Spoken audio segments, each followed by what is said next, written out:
হযরতে তালহা রাদিয়াল্লাহু তাআলা আনহা নামাজে দাঁড়িয়েছিলেন, পাশেই তার বাচ্চাটা খেলা করছিল। পাহাড়ি এলাকা থেকে একটা সাপ এসে বাচ্চাটাকে জড়িয়ে ফেলেছে। হযরতে তালহা নামাজে আছে, এই জন্য স্ত্রী তাকে ডাক দেন নাই।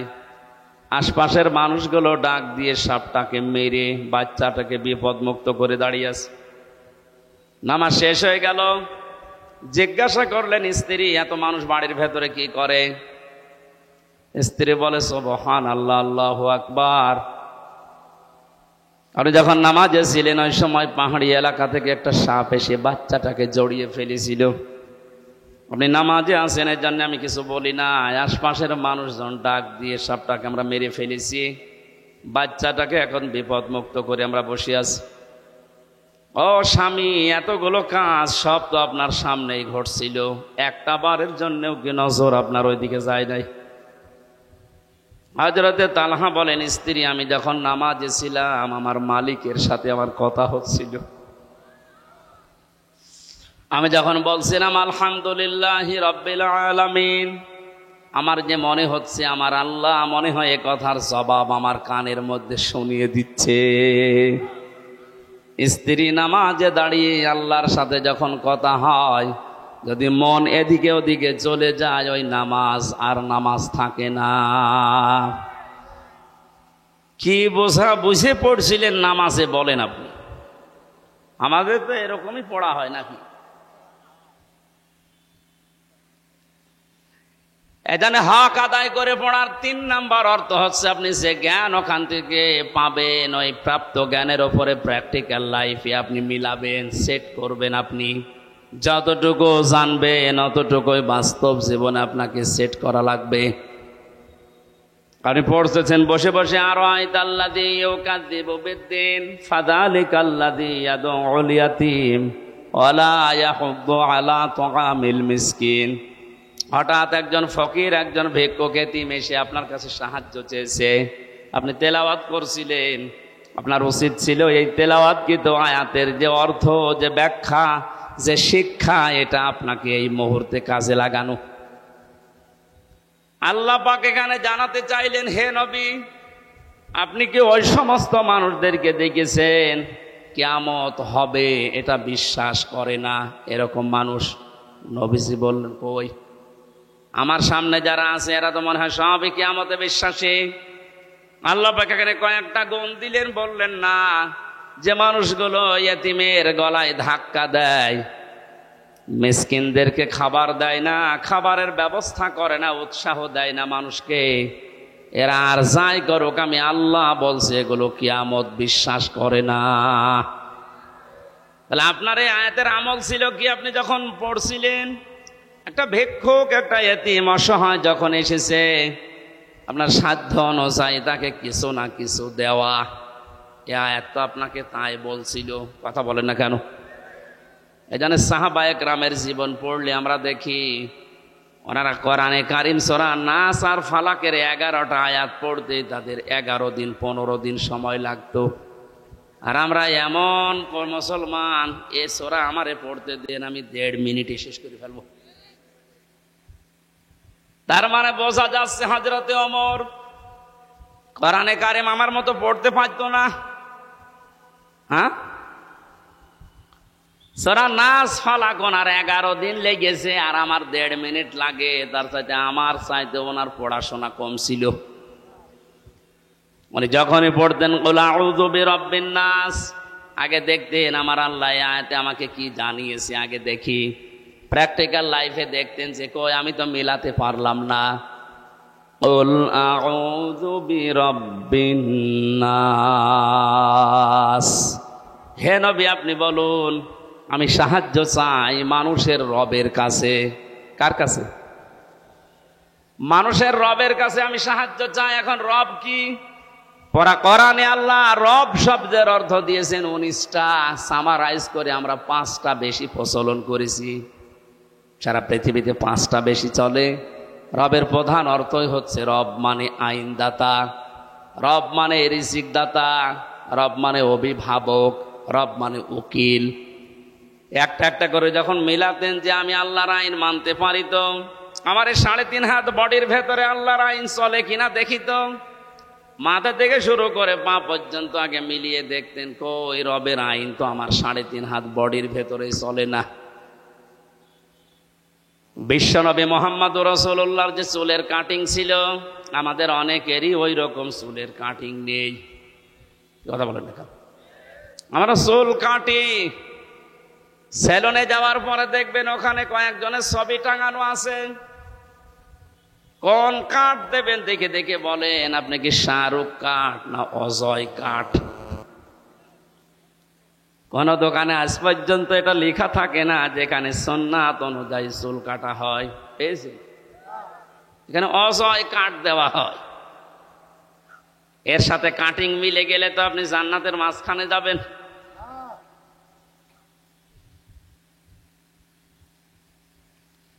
মাথার পরে আপনি নিচে নামেন একটা একটা করে। মসের দিকে তাকালে আপনার মস রসুলের মতো হচ্ছে না, দাড়ির দিকে তাকালে আপনার দাড়ি রসুলের মতো হয় না। অশিক্ষিত মানুষদের কথা বাদ দিলাম, শিক্ষিত মানুষ যারা লেখাপড়া করেন, আপনি কি এটা পড়েননি যে বারবার এই ত্বকে যদি কেউ খোর লাগায়, বেরেট লাগায়, তাহলে এই ত্বক নষ্ট হয়ে যায়। 2 নম্বরে আপনার যৌন শক্তি আল্লাহ নষ্ট করে দেয়। আপনি কিছু মনে করেন না, মানে অনেককে বলছে। শিক্ষিত মানুষ আপনার এটা কেটে ফেলেন কেন? অন্তত বড় করে না রাখেন, হালকা রাখেন। এটা বারবার চাষলে যে ত্বকের ক্ষতি হয় আপনি তো জানেন, আপনি পড়েছেন, আমি জানি আপনি পড়েছেন।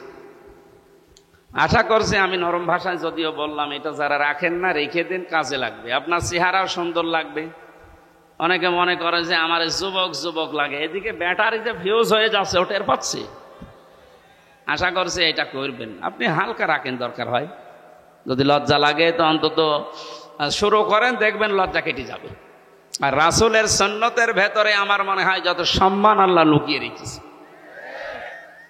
এর বাইরে যত স্মার্ট আর স্মার্টনেস মনে হয় আপনাকে, না, ওটা শয়তান আপনাকে একটা শোভনীয় জিনিস দিয়ে ধোকায় ফেলে রেখেছে। আল্লাহ আমাদেরকে যেন বোঝার তৌফিক দেন। ডক্টর জাকির নায়েকের যে সমস্ত বইগুলো আগে বের হতো দেখবেন ওর ভেতরে আমি পড়েছিলাম, যারা বেশি বেশি দাড়ি কাটে বা চাষে তাদের 2টা ক্ষতি হয়। 1 নম্বরে তাদের এই ত্বক নষ্ট হয়ে যায়, 2 নম্বরে যৌন শক্তি হ্রাস পায়। জোরে বলেন নাউজুবিল্লাহ। এরপরে আপনি আরো যত নিচে নামবেন তত বাস্তবতায় দেখতে পাবেন শরীরের ভেতরে কোনো সুন্নাতি চলছে না। মুহাম্মদুর রাসূলুল্লাহ পৃথিবীর বড় বড় রাষ্ট্রের দায়িত্বে যারা ছিল তারা যখন দেখা করতে আসতেন প্রতিনিধি দল নিয়ে, অথবা ঈদের দিন অথবা জুমার দিন অথবা বিশেষ কোনো অনুষ্ঠানের দিন তিনি জুব্বা গায়ে দিতেন। আজকে 1 বছর পরে অনুষ্ঠানটা, এটা এলাকার জন্য বিশেষ দিন না? এক কথা বলেন না কেন? অন্তত জুব্বা জামা যাদের আছে সুন্নত মনে করে আপনি ওইটা আজকে গায়ে দিয়ে আসতে পারতেন।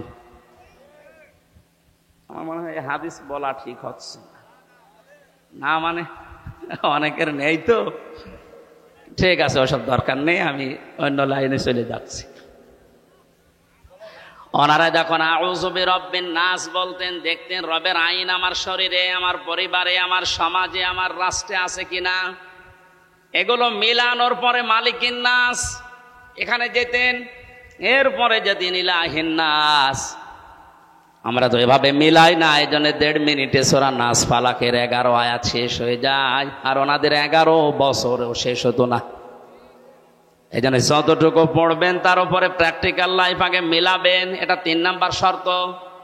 4 নাম্বার, যে জ্ঞান আপনি পেয়েছেন শুধু নিজে পড়বেন নিজে মানবেন হবে না, এটা যেন মানুষ মানে সেই ব্যবস্থা করে দেওয়ার চেষ্টা করবেন। বাংলাদেশের আলেমদের উস্তাদ, মাথার তাজ আল্লামা শাহ আহমেদ শফি রহমতুল্লাহ আলাইহি যতদিন পর্যন্ত কোরআন পড়েছিলেন এদেশে তার কোনো শত্রু ছিল না। 3 নম্বরে, যতদিনই কোরআন পড়েছে আর বুঝেছে, কোরআন বুঝেনি তা না, পুরা কোরআন শরীফ উনি বুঝতেন, ততদিনও কোনো শত্রু আমরা এদেশে পাইনি। বিশ্বে ওনাকে কেউ শত্রু মনেও করতো না। 3 নম্বরে, যতদিন কোরআনে কারিম নিজে আমল করেছে বাস্তব প্র্যাকটিক্যাল জীবনে যতটুকু পারে, শত্রু পায়নি।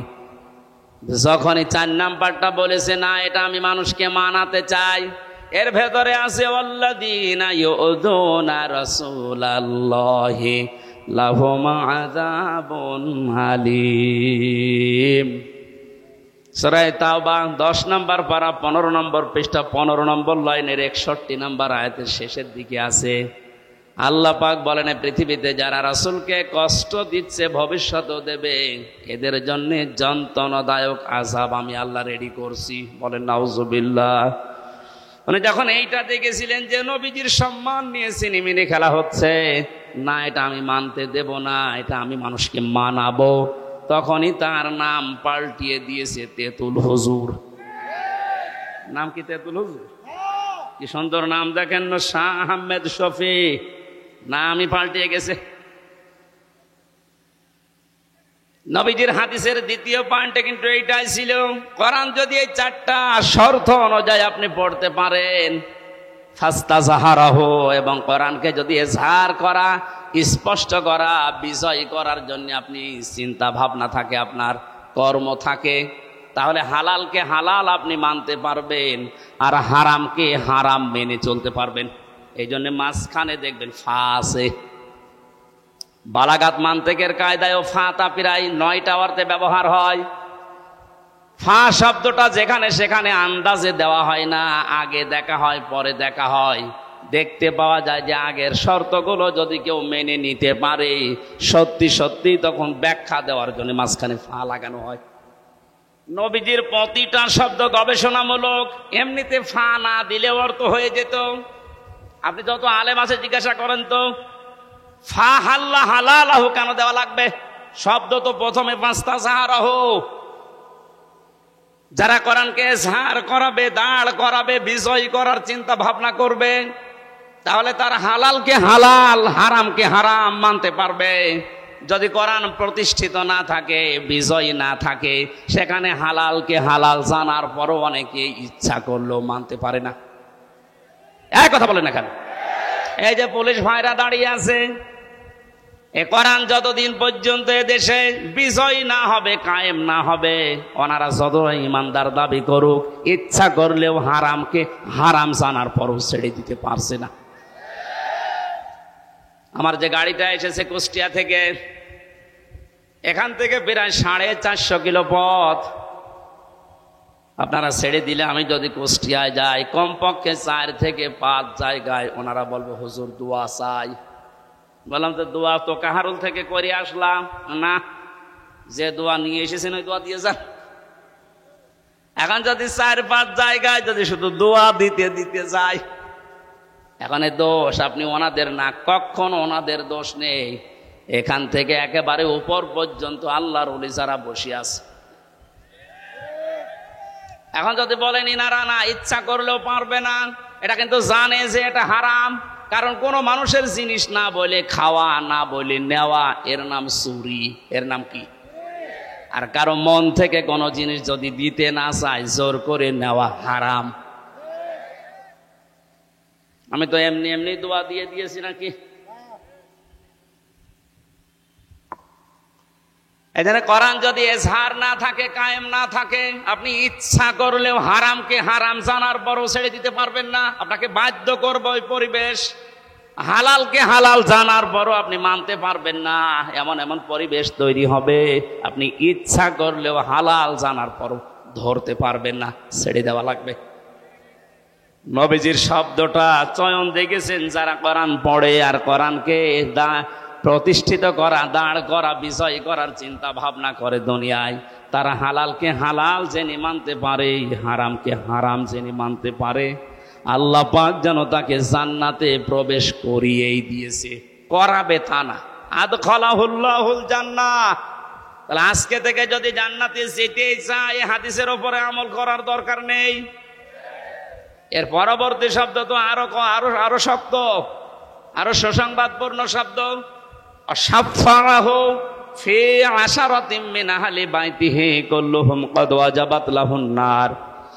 নবীজি বলেন তাকে তার পরিবারস্থ 10 জনের ব্যাপারে আল্লাহ সুপারিশ করার ক্ষমতা দেবেন, যাদের জন্য জাহান্নামে যাওয়া ওয়াজিব হয়ে গিয়েছিল। এ বিশাল সুসংবাদ আল্লাহ তাদেরকে দেবেন। এ হাদিসের এই 4টা পয়েন্টে যারা দুনিয়ায় মেনে চলবে, আল্লাহ আমি সহ প্রত্যেককে প্র্যাকটিক্যাল লাইফে মেনে চলার তৌফিক ভিক্ষা দাও, বলেন আমিন। ইন্নাল্লাযী লাইসা ফি জাওফিহি শাইউম মিনাল কুরআনি কাল বাইতুল খরিব আও কামা ক্বালা আলাইহিস সালাতু ওয়াস সালাম। বিশ্বনবী জানিয়েছেন যে অন্তরে কোরআন নেই ওটা মানুষের অন্তর না, ওজার গৃহ, শয়তানের ঘর ওটা। আজকের এই অনুষ্ঠানটা যতগুলো উদ্দেশ্যে যুবকেরা সাজিয়েছে তার অন্যতম আমাদের অন্তরে যেন কোরআনে কারিম প্রবেশ করে। নবীজি জানিয়েছেন মান ক্বারাআল কুরআনা ফাস্তাযহারাহু ফাহাল্লা হালালাহু ওয়া হাররামা হারামাহু আদখালাহুল্লাহুল জান্নাহ ওয়া শাফাআহু ফি আশারাতিন মিন আহলি বাইতিহি কুল্লুহুম ক্বাদ ওয়াজাবাত লাহুন নার। তিরমিজি শরীফের হাদিস। যে ব্যক্তি কোরআন পড়ে আর কোরআনকে ইজহার করার জন্যে, স্পষ্ট করার জন্যে, বিজয় করার জন্যে, দাঁড় করানোর জন্যে, প্রতিষ্ঠা করার জন্যে, কায়েম করার জন্যে 99টা অর্থ আছে। কোরআন যে পড়বে এবং কোরআনকে বিজয় করার জন্য যারা চেষ্টা চালাবে আর এর হালালকে হালাল জানবে, হারামকে হারাম জেনে ছেড়ে দেবে, আল্লাহ তাকে জান্নাতে প্রবেশ করাবে না করিয়েছে। এখানে কত আলেম বসে আছে দেখতে পাচ্ছেন না?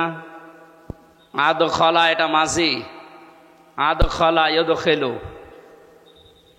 এ শব্দের বাংলা অর্থ দাঁড়ায় আপনাকে আল্লাহ জান্নাতে প্রবেশ করিয়েই দিয়েছে। এখানে ফাইল বা কর্তা নবীজি না, আমির হামজা না, সরাসরি আল্লাহ। আদখালাহুল্লাহুল জান্নাহ, আল্লাহ নিজে দায়িত্ব নিয়ে আপনাকে জান্নাতে প্রবেশ করাবে। শর্ত পেয়েছে হাদিসের প্রথম অংশে 4টা, যদি কেউ পূরণ করতে পারে। এই যে মাঝখানে ফা আছে, ফা শব্দটা আরবি গ্রামার অনুযায়ী 19টা অর্থে ব্যবহার হয়। তার 3 নাম্বার অর্থ হচ্ছে আগে বর্ণনা করা কোনো বিষয় যদি আপনি মানতে পারেন, পরের বিষয় আল্লাহ আপনার উপরে কার্যকারী করবেই। প্রথমগুলো একটা একটা করে দেখি তো। যে ব্যক্তি কোরআন পড়ে কি করে বললাম না, জবাব দেবেন। কোরআন পড়া বলতে আমরা যেটা বুঝি এই যে শুদ্ধ করে পড়লাম, এখন হয়তো বাংলা অর্থটা শুনবো জানবো, এইটা নাকি না। সূরা বাকারার 123 নম্বর আয়াতে আল্লাহ রাব্বুল আলামিন জানিয়েছেন, 21 নম্বর আয়াত, আল্লাযীনা আতাইনাহুমুল কিতাবা ইয়াতলুনাহু হাক্কা তিলাওয়াতি। আমি যাদেরকে কিতাব দিয়েছি কোরআন, এ কোরআনে কারিম তারা হক আদায় করে তেলাওয়াত করে পড়ে। উলাইকা ইউমিনুনা বি, এই মানুষগুলো আমি আল্লাহর কোরআনে বিশ্বাস করে। তাহলে শব্দটা কি পেলাম? যারা কোরআন হক আদায় করে পড়ে আল্লাহর ভাষায়, এই মানুষগুলোই কোরআনে বিশ্বাসী। ওমা ইয়াকফুর বিহি ফাউলাইকা হুমুল খাসিরুন, যারা হক আদায় করে পড়ে না, এ কোরআন তারা অস্বীকার করে, বিশ্বাস করে না, এই মানুষগুলো ক্ষতিগ্রস্ত। এটা বাংলা অর্থে আমরা পেলাম যে কোরআন বিশ্বাস করার জন্য এটা হক আদায় করে পড়া শর্ত। এখন হক আদায় কি? যতগুলো তাফসির আছে হক আদায় করে পড়ার ব্যাপারে মুফাসসিরিন ইকরাম 4টা শর্ত লাগিয়েছেন। কেউ যদি কোনো বিষয় পড়তে চায় আর যদি বলে আমি হক আদায় করে পড়ব, কয়টা শর্ত মানা লাগবে? 1 নম্বরে ওইটা পড়তে হবে শুদ্ধভাবে, অশুদ্ধ পড়লে অর্থ পাল্টিয়ে যাবে। তাহলে যে কোনো বিষয় কেউ যদি পড়ে কিভাবে পড়া লাগে বলেন না কেন? 2 নম্বরে পড়লেই হবে না, ওইটা পড়তে হলে আপনাকে আগে বোঝা লাগবে যে আমি কি পড়ছি। আমি ক্লাস 2তে না 3তে একটা ছোট বাচ্চাকে পড়াতাম, ওই সময় যখন 9-10-এ পড়তাম। ওরে পড়াচ্ছিলাম যে আমাদের ছোট নদী চলে বাঁকে বাঁকে। ও আমারে উল্টা প্রশ্ন করছে, স্যার যে ময়াকার দয়াকার র আমাদের লিখতে যে 4টা অক্ষর লাগে, কেন লাগে বলেন তো? ও সাদা তো আমি নিজেই জানি না। আমাদের লিখতে যে 4টা অক্ষর কেন লাগে আপনারা জানেন? এখনো বুঝবে এর ভেতরে আসলে 4টা অক্ষর কেন লাগে, এরপরে ছোট নদী আমি যাব, আগে বলেন আমাদের। আমি ওই সময় হয়তো বলতে পারিনি, কিন্তু ভেবেছিলাম যে এতটুকু বাচ্চা, এখনো 6-7 বছর বয়স, আর একটা শব্দ পড়ার পরে আর এক শব্দে যেতে চাচ্ছে না, না বুঝি। কোরআন যারা আমরা পড়ি, যদি ওই বাচ্চার মতো চিন্তা ভাবনা করে পড়তাম, আমরা হক আদায় করতে পারতাম। কিন্তু এরকম মানুষ দেশে কম না বেশি? কম মানে নেই।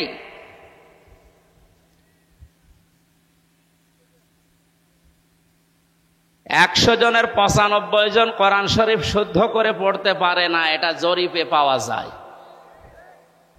আর অর্থ বোঝার জন্য, ব্যাখ্যা বোঝার জন্য 100 জনের মাত্র 1 জনকে জরিপ পাওয়া যায়, 99 জন নেই।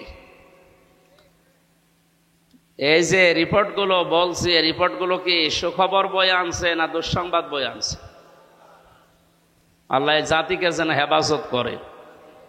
আপনি কোরআন পড়তে পারেন না, ভেতরে একটু আফসোস আসে না আপনার, যে আল্লাহ আমার কাছে একটা চিঠি পাঠিয়েছে, কি পাঠিয়েছে এইটা যদি আমি কোনোদিন না পড়ি, না বুঝি, তা আমার বাস্তব জীবন তো পুরাটা ব্যর্থ।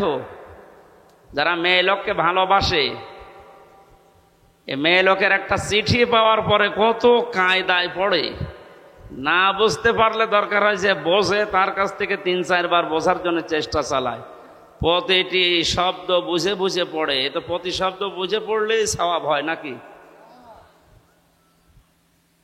অথচ কোরআনে কারিমের প্রতিটি শব্দ বোঝার জন্য কেউ যদি চেষ্টা চালায়, ও যদি নাও বোঝে, নবীজি জানিয়েছেন 500 রাকাত নফল নামাজের সওয়াব হয়।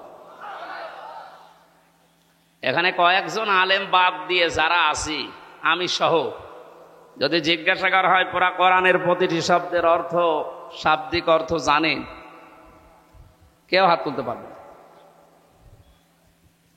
অথচ নরসিংদীর ভাই গিরিশচন্দ্র সেন হিন্দু মানুষ, এই এলাকায় হিন্দু নেই, আপনাদের স্বজাতি।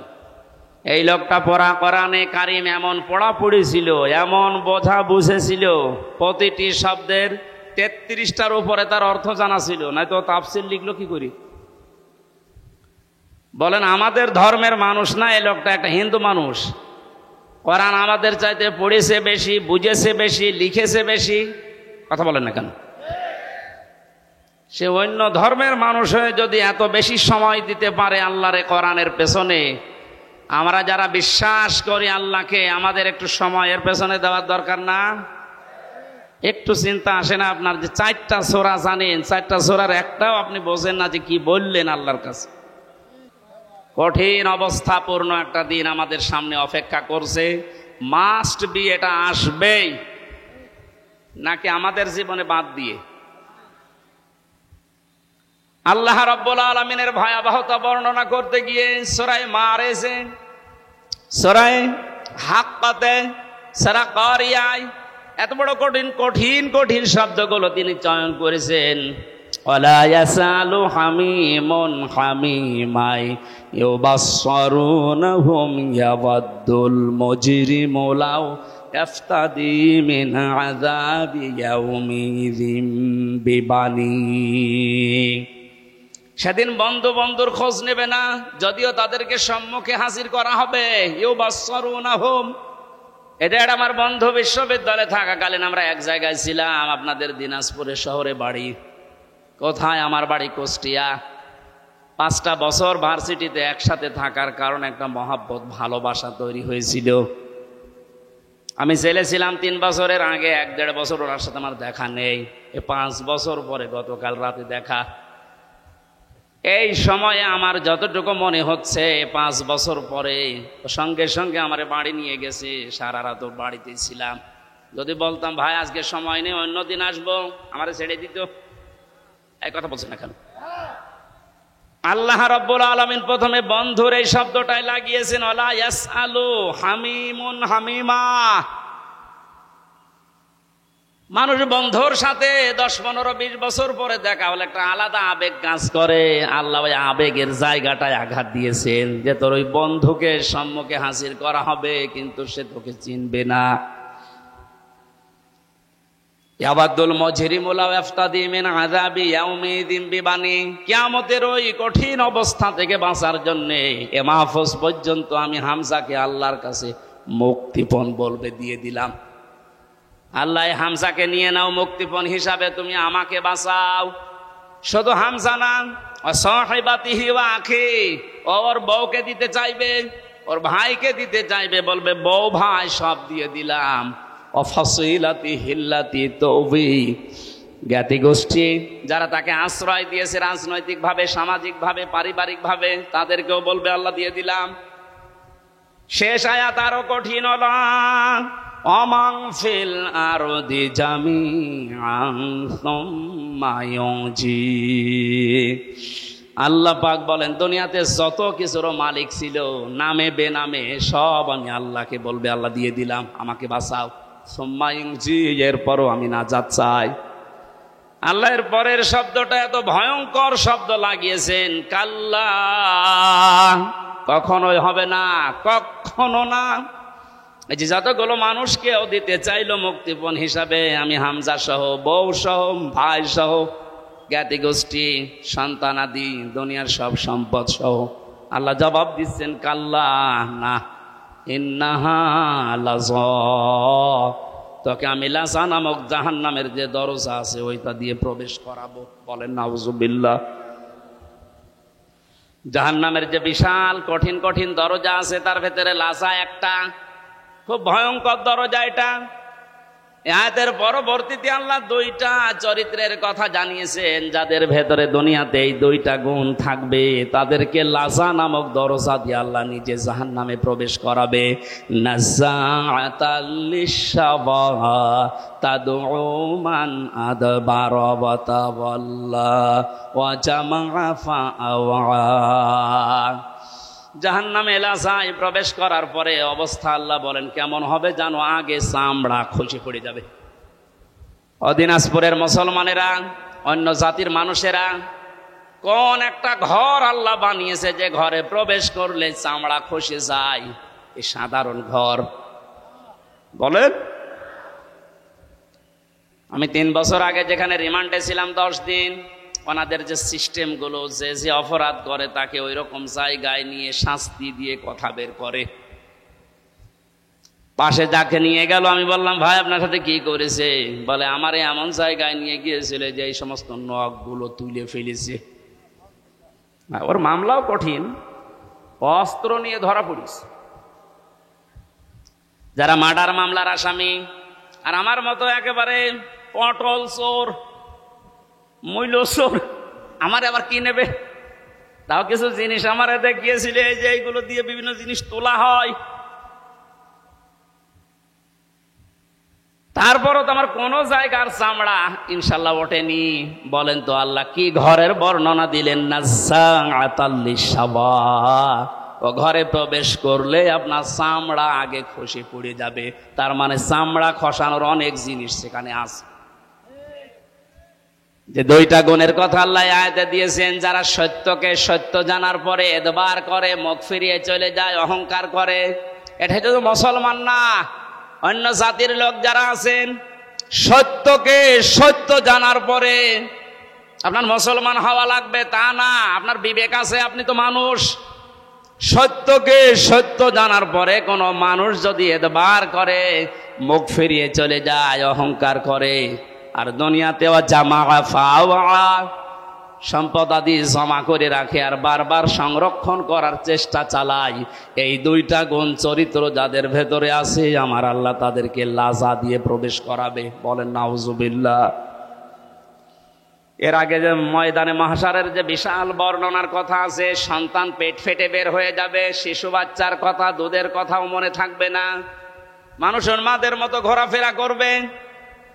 এ কঠিন কঠিন বর্ণনা দিতে গিয়ে আমার আল্লাহ বলেন কিয়ামতে এই বাস্তবতায় আমি বিচার ব্যবস্থাকে 3টা শ্রেণীতে ভাগ করব।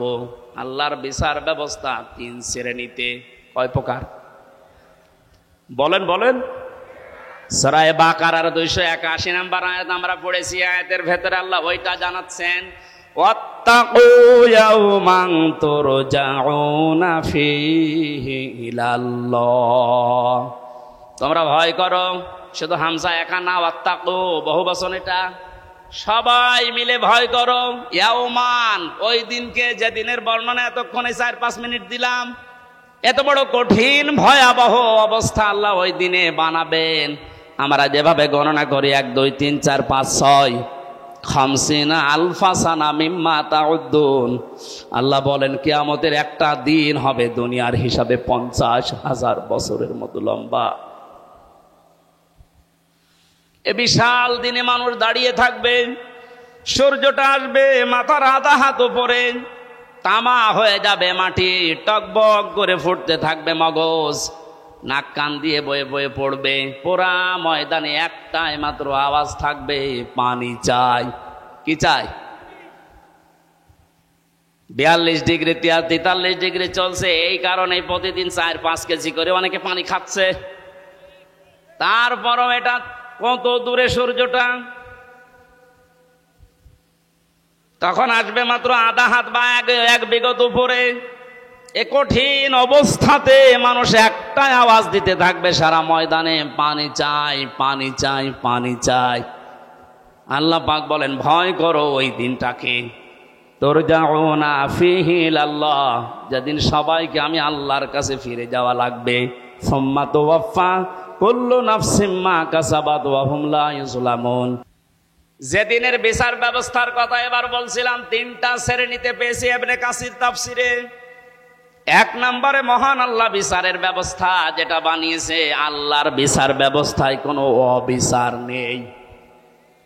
জবাব দেবেন বললাম ছাত্রের মতো, আল্লাহর বিচার ব্যবস্থায় কোনো অবিচার। আরো জোরে বলেন, আল্লাহর বিচার ব্যবস্থায় ন্যায় বিচার করলে সবাই ধরা খাবে। এই ভাই, এটা ঠিক বুঝে বলেছে? আমি বললাম কোনো অবিচার নেই, ন্যায় বিচার করলে কেউ বাঁচবে না, সবাই ধরা খাবে। এটা ঠিক আছে? তা কি বিচার করবে বলেন? ন্যায় অবিচার নেই, ন্যায় বিচার করলেও বাঁচবে না, কি বিচার করবে?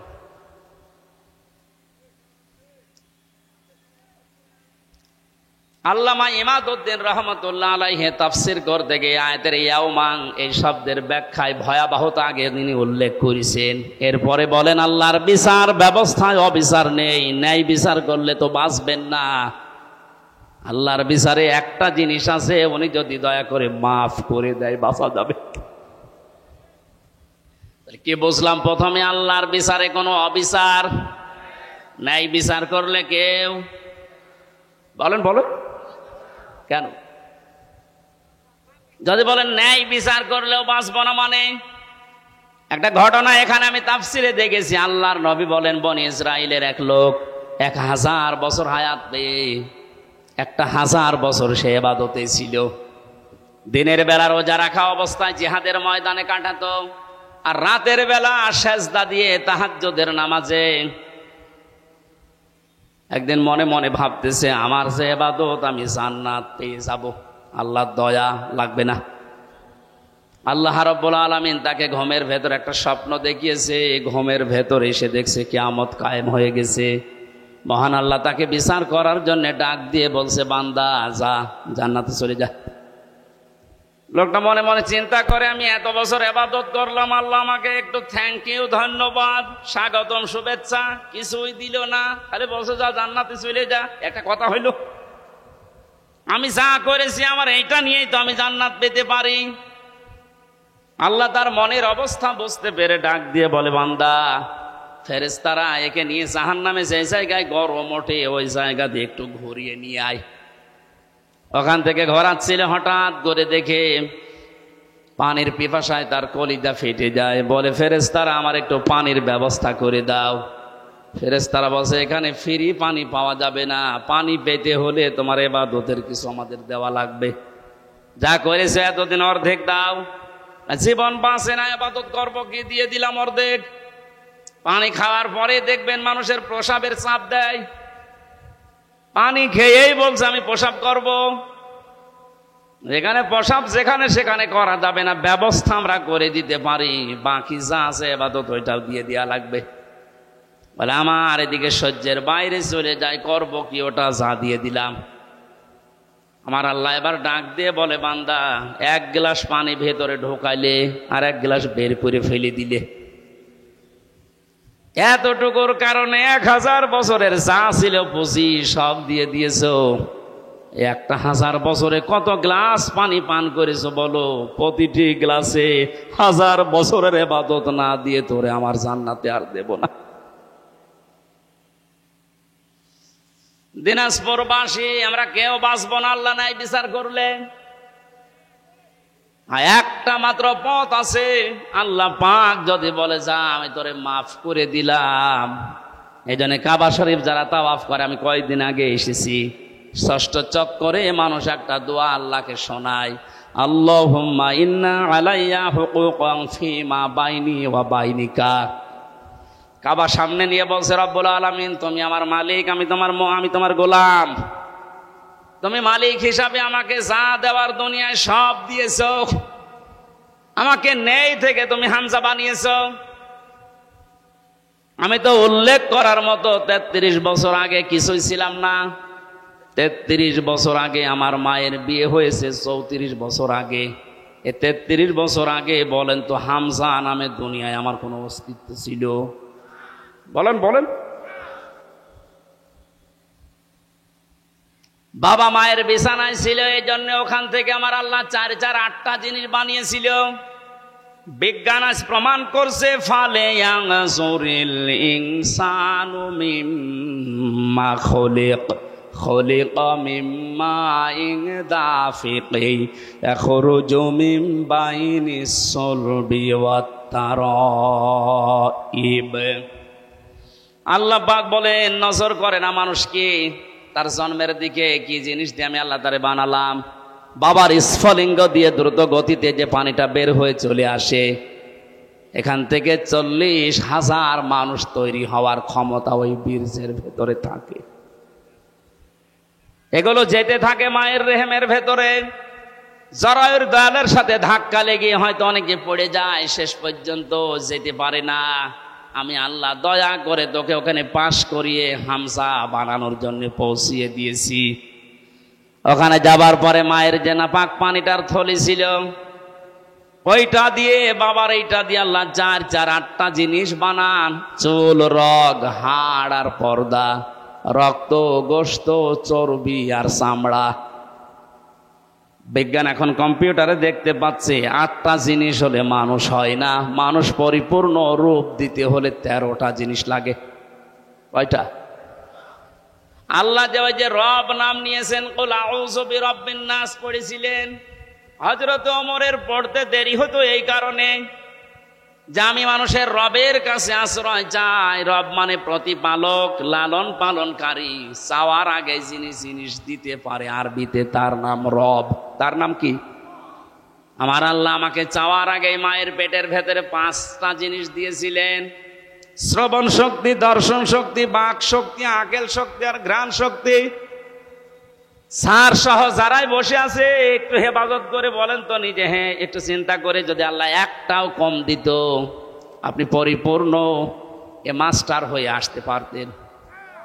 আল্লাহ যদি আপনাকে এই দর্শন শক্তি না দিত, সূরা নাহালের 14 নম্বর পারা, 14 নম্বর পৃষ্ঠার 14 নম্বর লাইনের 78 নম্বর আয়াতে আছে, এটা মাঝের অংশে, ওয়াজআলা লাকুমুস সামআ ওয়াল আবসারা ওয়াল আফইদা ইলা আখির আয়াত।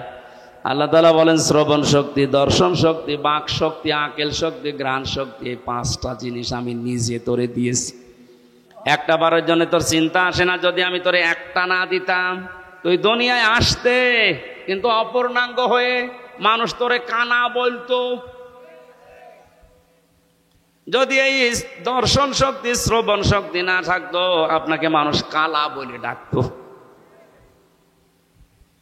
যদি বাক শক্তি আল্লাহ না দিত, আপনি বোবা হয়ে আসতেন, মানুষ বোবা বলতো। এরকম বোবা আসে না দুনিয়ায়? এই জন্য কাবার সামনে নিয়ে বলা লাগছে, আল্লাহ আমি তো নেই থেকে পর্যন্ত এসেছি, তুমি আমাকে যা দেওয়ার সবই দিয়েছো, কিন্তু তুমি তো আমার মালিক, আমি তোমার সার্ভেন্ট, ভৃত্য, গোলাম, দাস, বান্দা যাই বলেন, আমি তো তোমাকে কিছুই দিতে পারলাম না।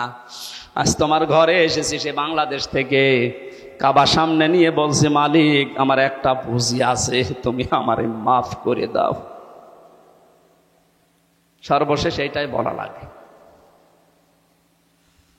কিয়ামতে আল্লাহর বিচার ব্যবস্থায় কিন্তু আল্লাহ শেষ পর্যন্ত এইটাই আমাদের কাছে, যিনি অবিচার তো করবেন না, ন্যায় বিচার করলে প্রত্যেকে আমরা ধরা খাবো।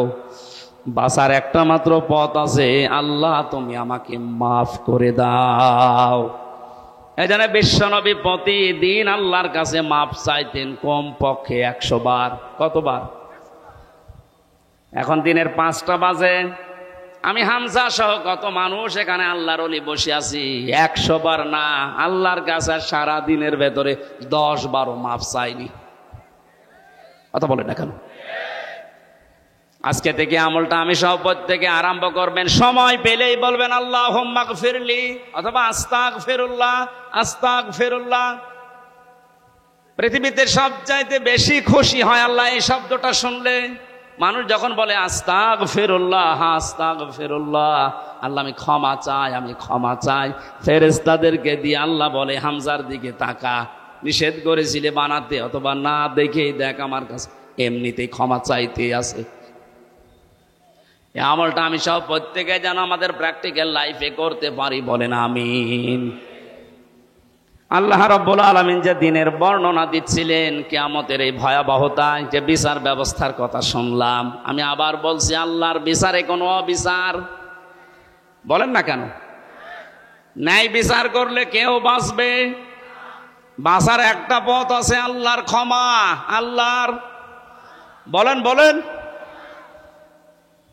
তাফসিরে কাবীরের ভেতরে বেশি আল্লাহ রাব্বুল আলামিন বিচার ব্যবস্থা যখন শুরু করবেন, তার এই সিস্টেমে প্রতিটি মানুষকে আল্লাহ 3টা পর্যায়ে ডাকবেন। প্রথম নাম্বারে মানুষকে আল্লাহ ডাকবেন স্রেফ একা একা। কয়জন করে? যারাই বসে আছি প্রত্যেকে আয়াতের সাথে আজকে থেকে জীবন মিলাবেন। অনেক ভ্রান্ত ধারণায় রংপুর বিভাগে আছে, অনেকেই মনে করে কিয়ামতের দিন আমার পীর সাহেবের সাথে মিছিল দিতে দিতে উঠবো। এটা চট্টগ্রাম আর বরিশাল আর এই যে সিলেট, এই সমস্ত বিভাগের মানুষগুলোর ভেতরে বদ্ধমূল বেশি এই বিশ্বাস। ওরা অভাবে মানুষকে বোঝায় যে কিয়ামতে এক একটা মানুষ, অনেক পীর সাহেব উঠবে লক্ষ লক্ষ মুরিদ নিয়ে, তখন আমিও তার পেছনে স্লোগান দিতে দিতে যাব, আমার চিন্তা নেই। অথচ এটা যে ডাহা মিথ্যা কথা, কোরআনের পুরা বিরুদ্ধে।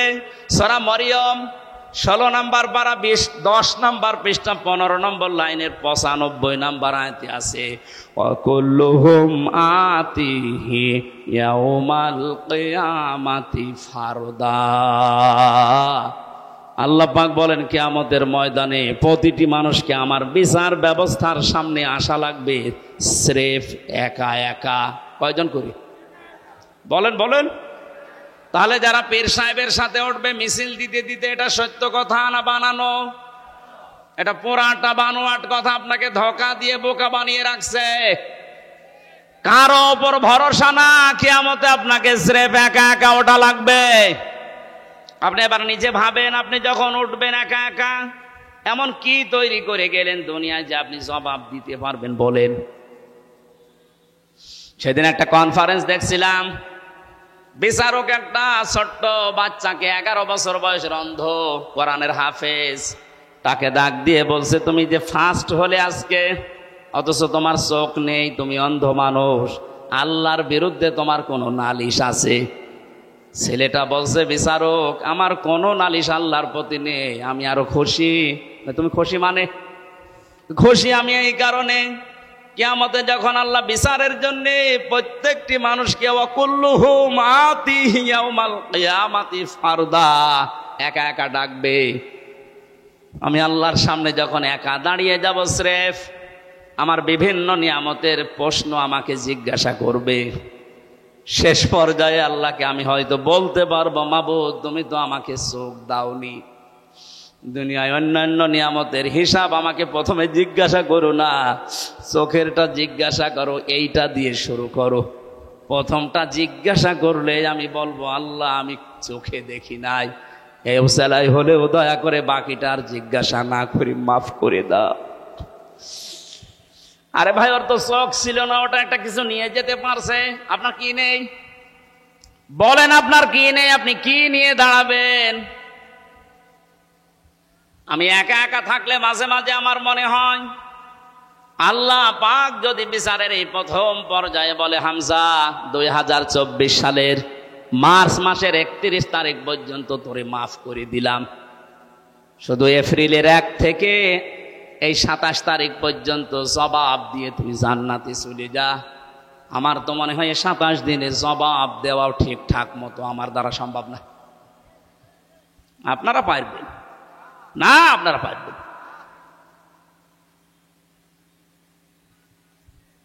আমি হাসির খোরাকে দেয়নি, চিন্তার খোরাকে দিয়েছে।